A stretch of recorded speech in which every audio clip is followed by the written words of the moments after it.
we want to give the coordinates of the center of the circle shown on the grid.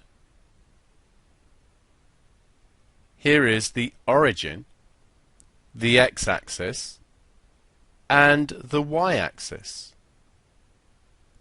The circle here is 1 in the x direction and 9 in the y direction, so the coordinates are 1 and 9.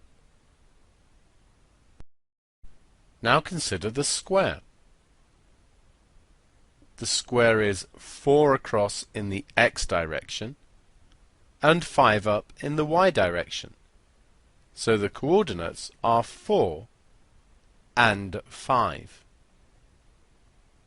Next is the triangle. To get to the triangle, we go 8 in the x direction and then 7 in the y direction. The coordinates are 8 and 7. Finally, the pentagon. To get to the pentagon, it's 7 in the x direction and 2 up in the y direction, giving us coordinates 7, 2.